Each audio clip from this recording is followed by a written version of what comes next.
Why?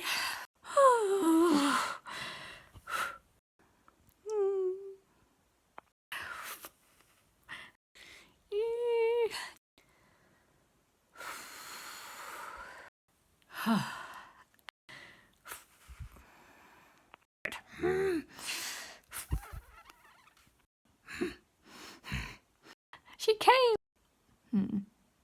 Spoiler warning, this video contains full spoilers for Onyx Storm, Iron Flame and Fourth Wing.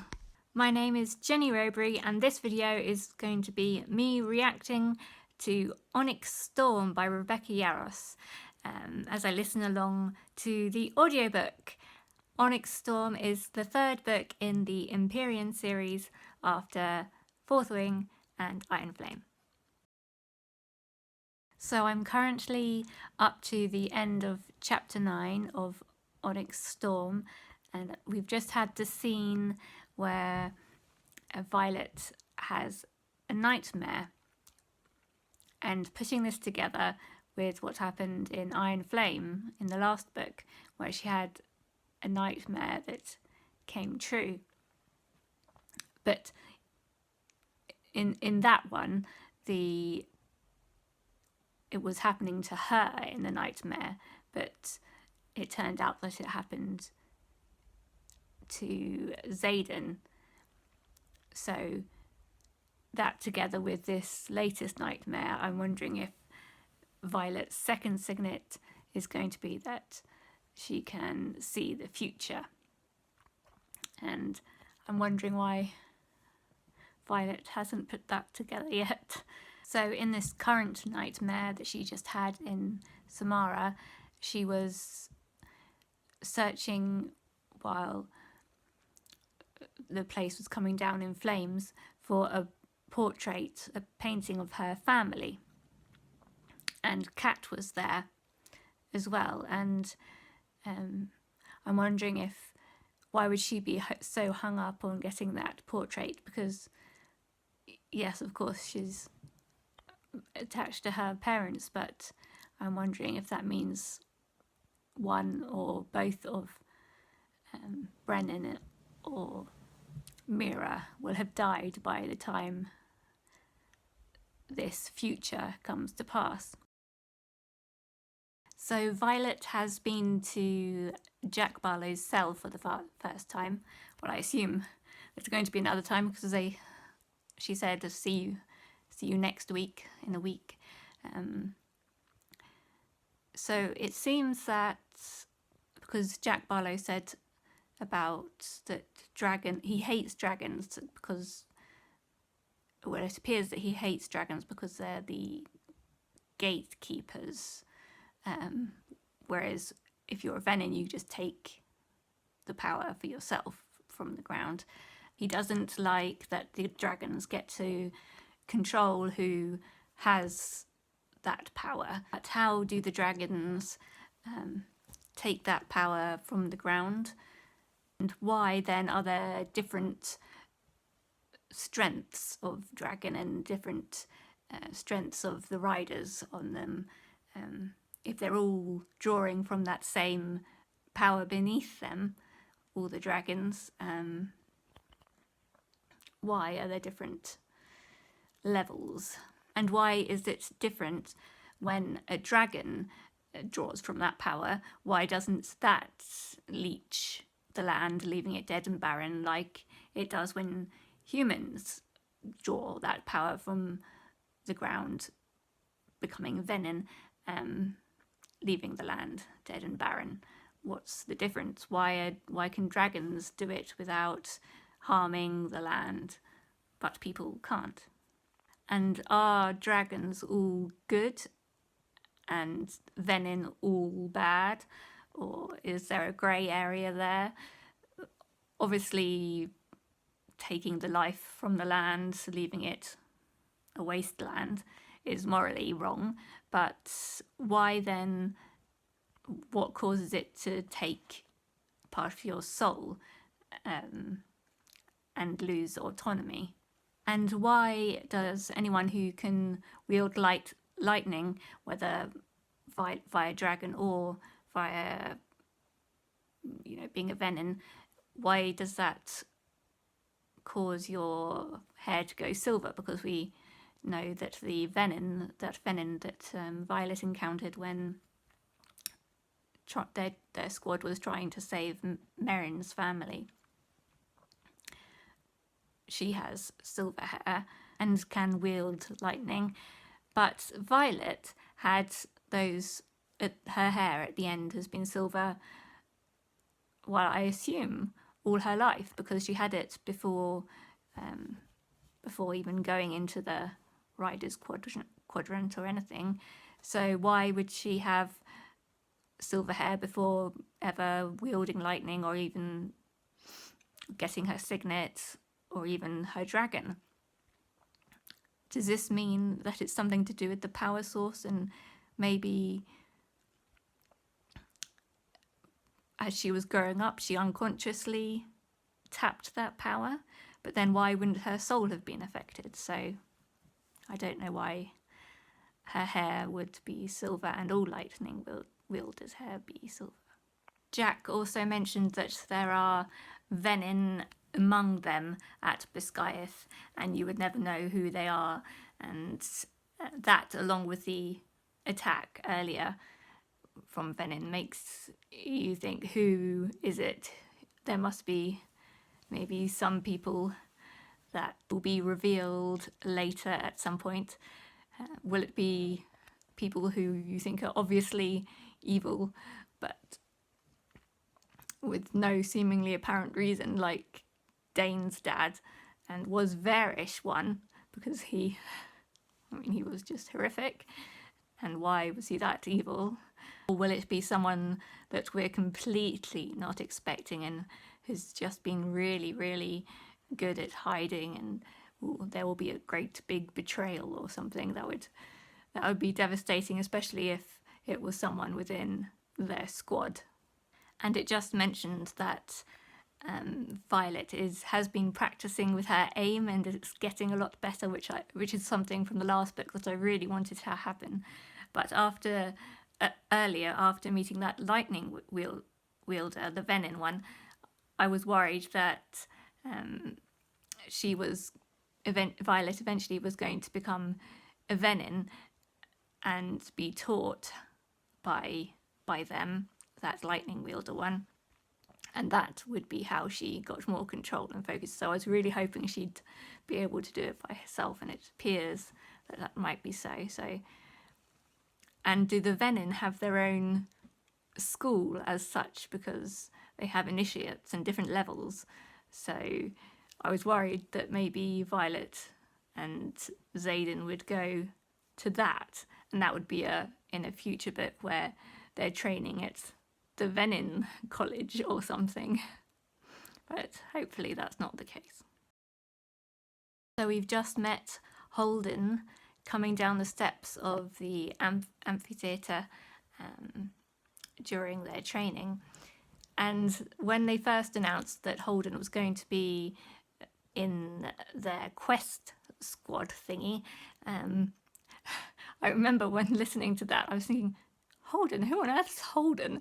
And why is Violet saying, no, no, no, no, no? And I thought maybe I'd just forgotten a character from a previous book, or some things that had happened, because I didn't remember him at all. But yes, and I didn't know that Eric's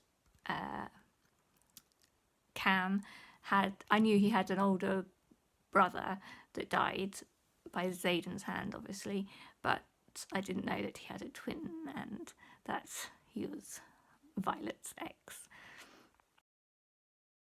So I've just hit the end of chapter 33, and ever since we were told that Xaden's mum had left him, his father, and hadn't died, I think that was in the last book we were told that, I knew it would be a case of when Xaden's mother would appear in the books, and there she was when they arrived at Hedotus. So Violet has just asked Mira if her hair had always been like that with the silver tips at the end of it, or she asked when it had grown to be like that, and Mira said that it had always been like that, and no matter how much she cut it, it always had the silver bits at the end. And given that we've just been to that island, is it Dune, where she saw that other girl with exactly the same hair with the silver bits at the end, and maybe she's saying her parents dedicated her to Dune at when she was born, but we don't know anything more at the moment.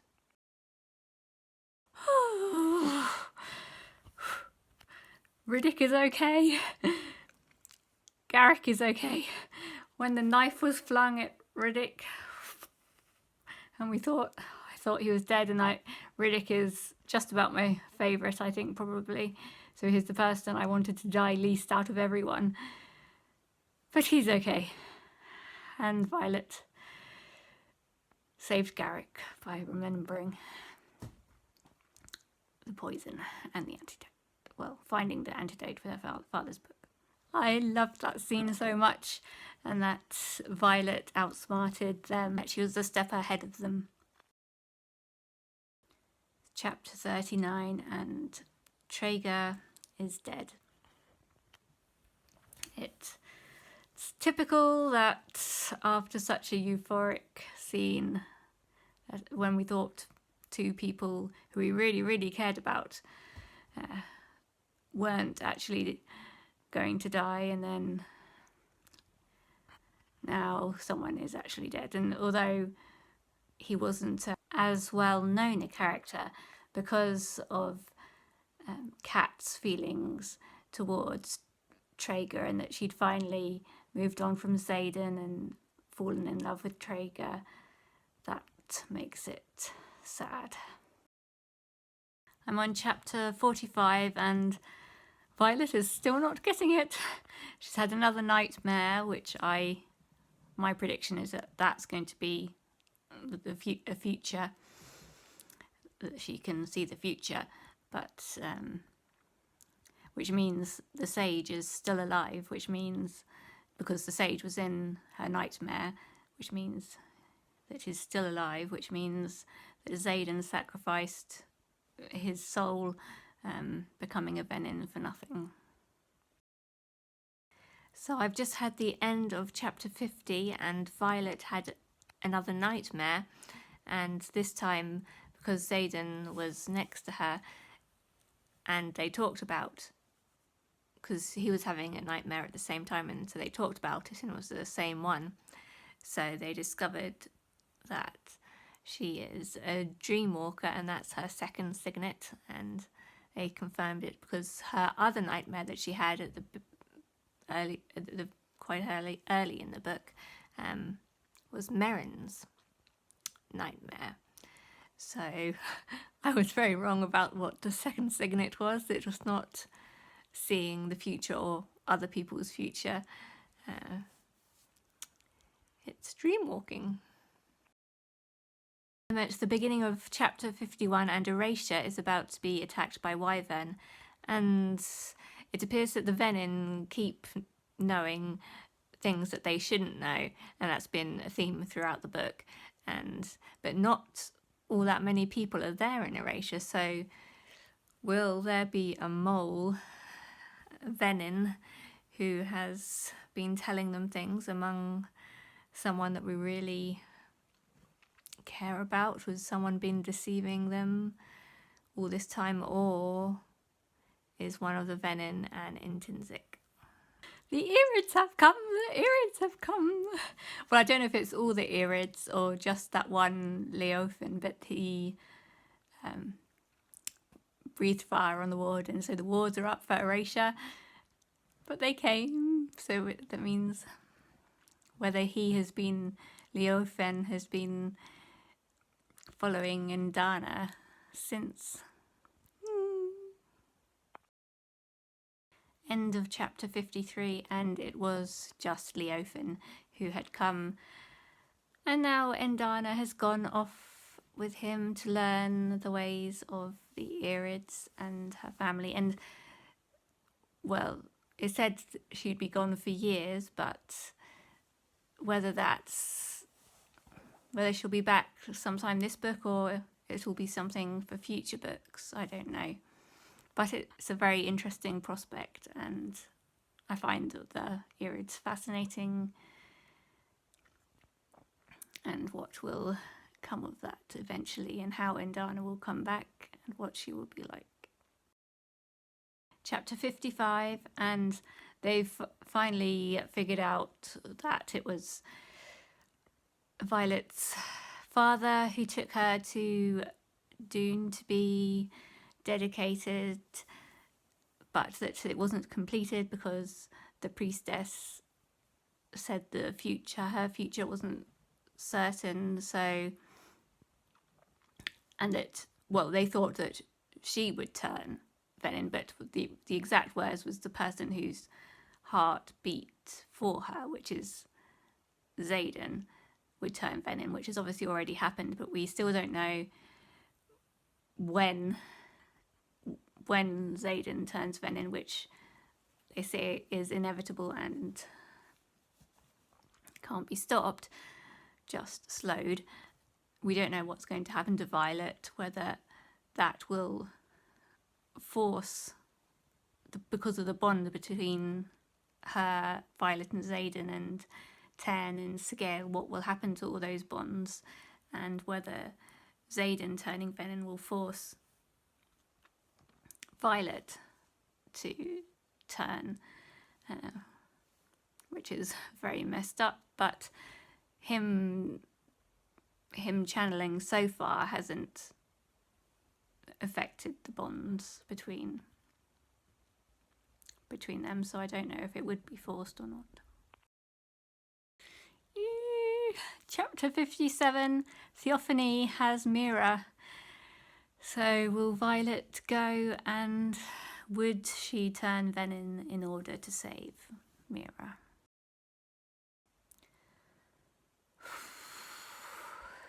Mira is alive. She's not dead. It's okay.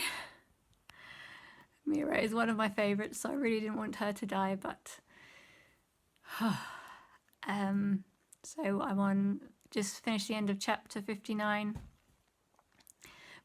But also, she's just been given the package from Auric by Sloane, and it's so frustrating. Violet, you're not that stupid. Why would you just get cross that he's sent you a package and not open it and not realise that it's obviously going to be something important, and that Auric knows what he's doing, and has come through so many times in the past with being so knowledgeable, and obviously knows more than he's letting on.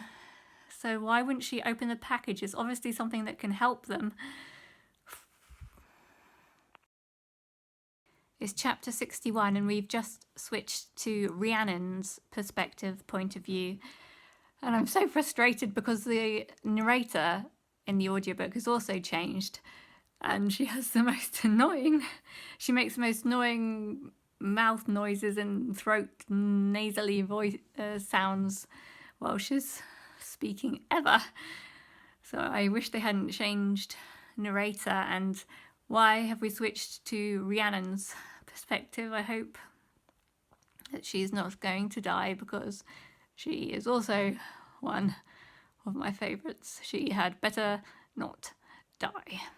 Switching to a new narrator in the thick of the action and battle is extremely off-putting, especially when this new narrator is so bad. End of chapter 63, and Quinn is dead.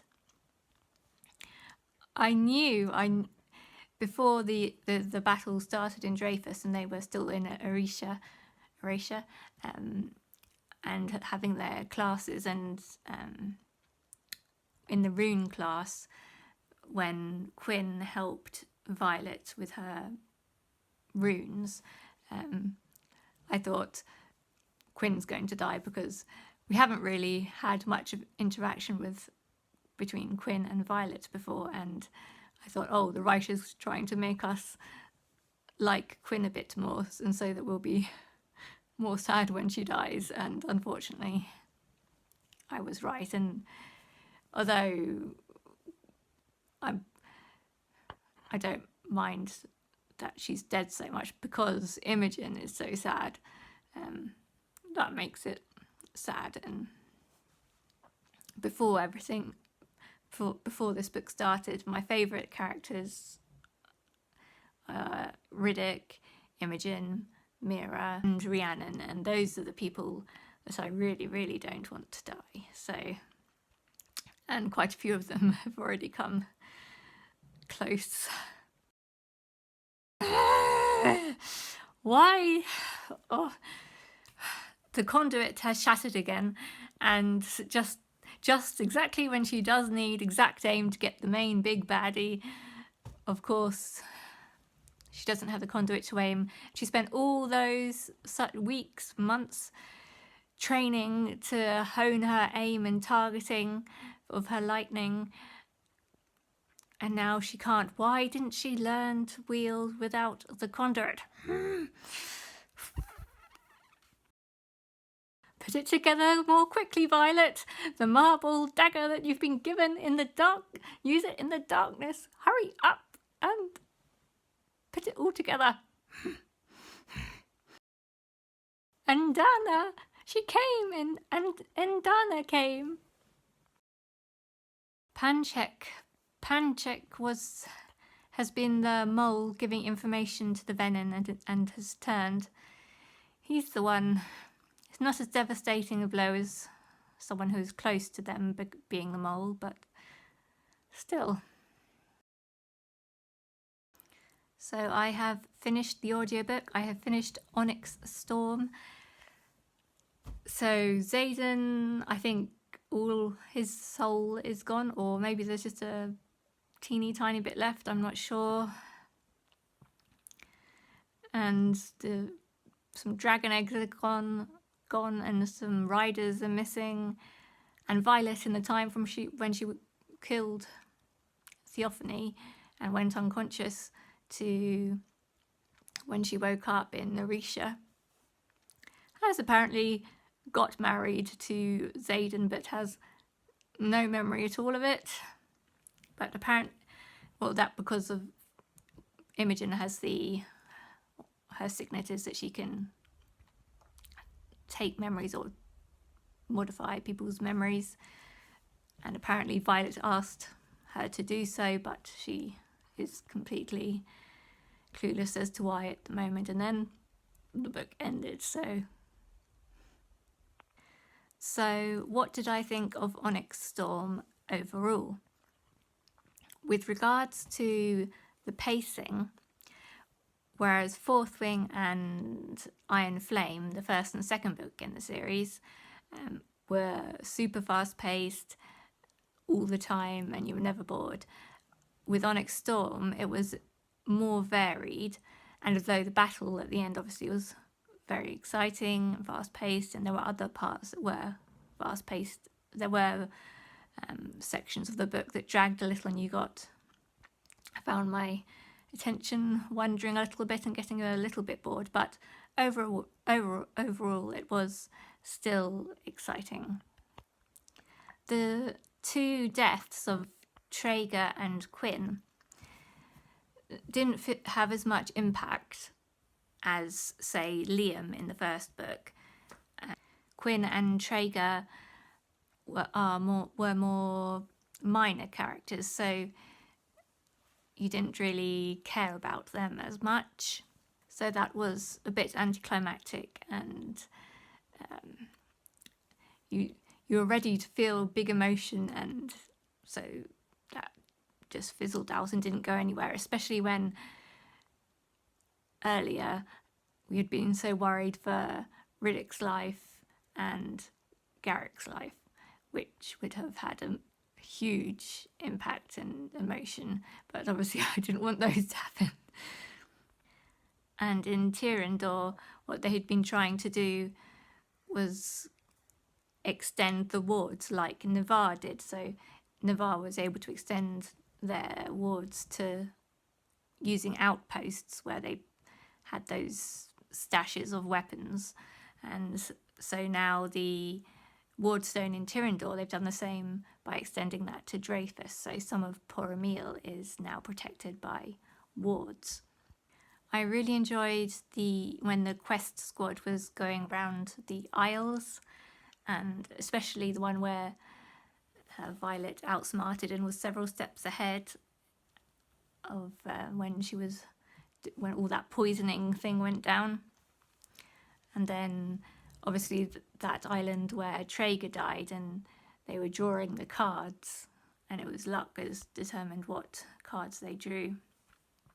So those two islands I enjoyed the most, especially because it seemed like there was the most threat during the poisoning, but they all came away from that alive. And then when they arrived at the next island, which on appearance was friendly, that's the one where the death of Traeger happened. So what's up with the gods in this fantasy world? Are they real, or is it just beliefs? But especially the Dune one seems to, at least the High Priestess definitely seems to have some sort of power to it. And Asher Sorrengail, Violet's father, seemed to have some sort of belief in it, because he took Violet there to be dedicated to Dune, but it didn't get to be completed. She was just touched by Dune or whatever, and we were led to believe that he did that he wanted to cure her chronic illness, but I'm thinking that's not the case, but we don't know that yet. I think it was probably for a different reason, in terms of he was thinking of what was to come in her future and how to best protect her, maybe. But that link, Dune, the Temple of Doom, and all that is the link to the silver hair at the end of the tips of the hair, not the lightning wielder, because Theophany isn't actually a lightning wielder for the Venin. She's a storm maker, so I was assuming that the silver hair was to do with lightning wielders, because when we thought Theophany was a lightning wielder for the Venin and she had silver hair, I thought that the lightning wielder thing was the link to the silver hair, because Violet had that as well. But Theophany was a high priestess of Dune, which is why that marble dagger from the temple killed her.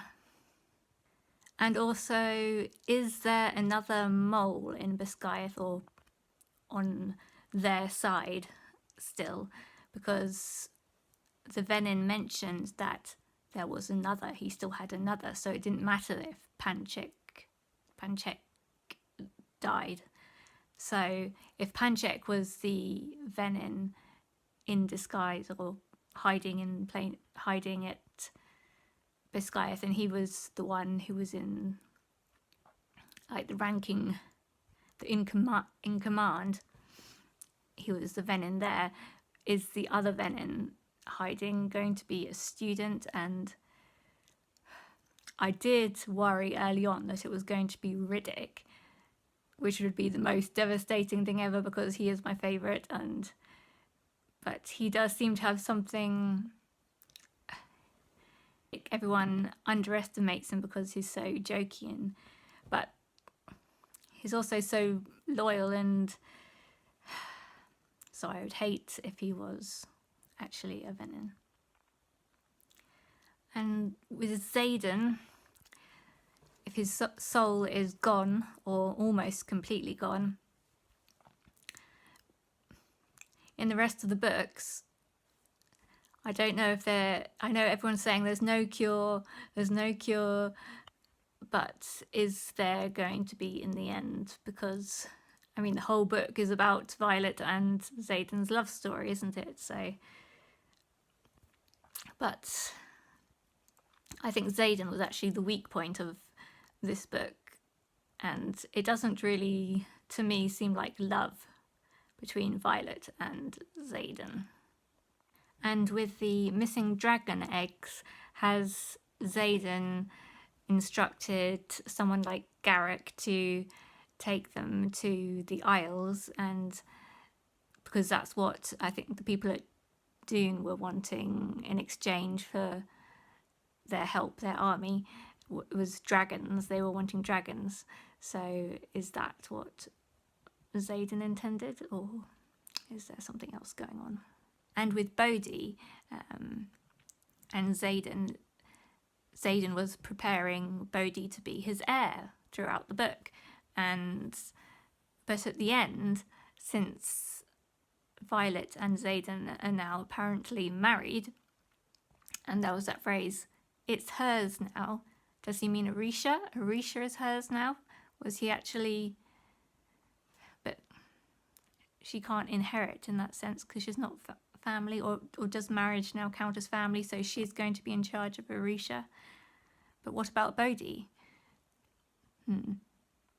Usually I get a lot of pleasure from piecing together, trying to work out and predicting what's going to happen. And I'm usually quite good at that. But with some things in this book, you got the feeling that the writer was so keen for people not to guess what was going to happen that there weren't even little clues. So you had no way of working out what was going to happen, and some things just came out of nowhere, and that was a bit unsatisfying for me because I enjoy the process of building those bits up. Of course, there are a few things which you could predict and had been foreshadowed, but there were some things which just suddenly were there. And my favourite characters still remain Rhiannon, Riddick, Imogen and Mira, and increasingly Dane. I enjoyed Dane a lot in this book. So the book is left, well, not on a cliffhanger exactly, but there aren't really any threads that are tied up, so all the story is yet to come, really. So I did enjoy the book, but yes, I was flagging at some points because of the pacing wasn't as good as the first two books, I don't think. But still very much worth the read, or listen in my case. If you enjoyed this video, please consider looking at gofundme.com/SaveJenny, where I'm fundraising for urgently needed neurosurgery. Any donation would be greatly appreciated. Thank you.